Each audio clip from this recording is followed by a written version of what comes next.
Now we're going to look at what's making headlines. Solange Moujon joining us on the other side of the set. Hello to you, Solange. Hi, Will. Beginning with our top story, G7 summit kicking off today. Yeah, Joe Biden's agenda for this upcoming G7 meeting is quite simply to reconquer the West.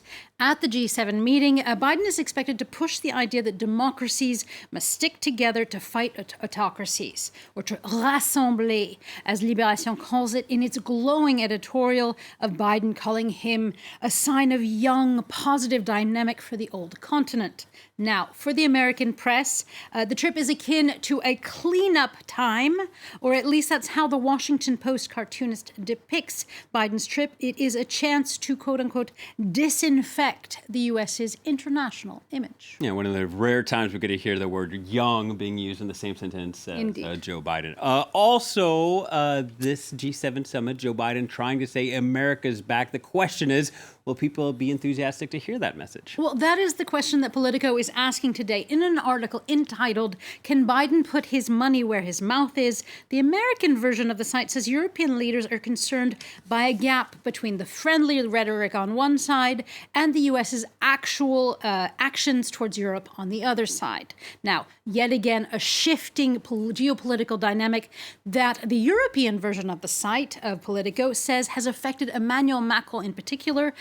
Politico says it has pushed him out of the spotlight as the top negotiator, much to his irritation. But the challenge remains, the site says, of finding a common ground with the U.S. while also sort of creating distinctly European positions as well. And this is a sort of delicate balancing act being discussed today in the press, namely in regard to China. Yeah, one of the main topics of the G7 meeting is China and how to temper its ambitions. At least that's the take that the Le Figaro has this morning. It says that the U.S. wants to enlist the G7 in combating autocracies. The Financial Times breaks it down slightly differently.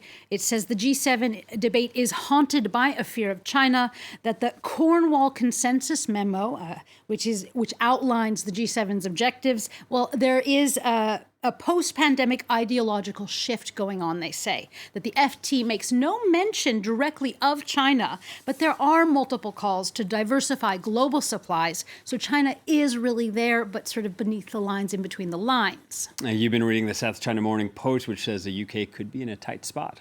Yeah, the paper argues that Britain in particular, with Brexit, it's in need of boosting trade with China, and thus is going to have to walk a fine tightrope between condemning their Beijing's human rights abuses and the need to boost trade, especially since in Europe, Boris Johnson is currently a bit sidelined, or at least that's how the cartoonist Herman depicts the British Prime Minister, a sort of mini-me Donald Trump with his MAGA t-shirt. Johnson's being pressured by Washington to put aside Brexit trade differences. And the cartoonist Dave Brown illustrates this particular role that Biden has taken on by applying it to the latest Brexit dispute, the so-called sausage wars, or the upcoming checks on meat before entering the Northern Ireland. And you have Johnson there. You have Biden there saying to Johnson, "Sausage wars, come on, man, don't be a wiener."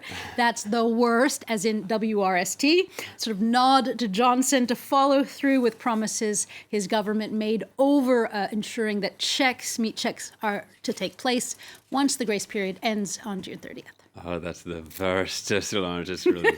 Okay. Sorry. Now for some science news about the oceans. Yeah, I found a couple of really interesting articles today about our seas and our oceans. The first is from Live Science, and it explains that scientists have found an entirely new pygmy blue whale population. Pygmy blue whales. I didn't even know they existed. They are actually... They're only the size of one school bus. Well, exactly. They're about 25 meters long, but I guess that's much smaller than a normal blue whale. But anyway, a new population has been found in the Indian Ocean, and they did that, get this, by analyzing the acoustic data of recordings from underwater nuclear bomb detectors. So I guess nuclear bombs and the environment, I guess sometimes they can go together.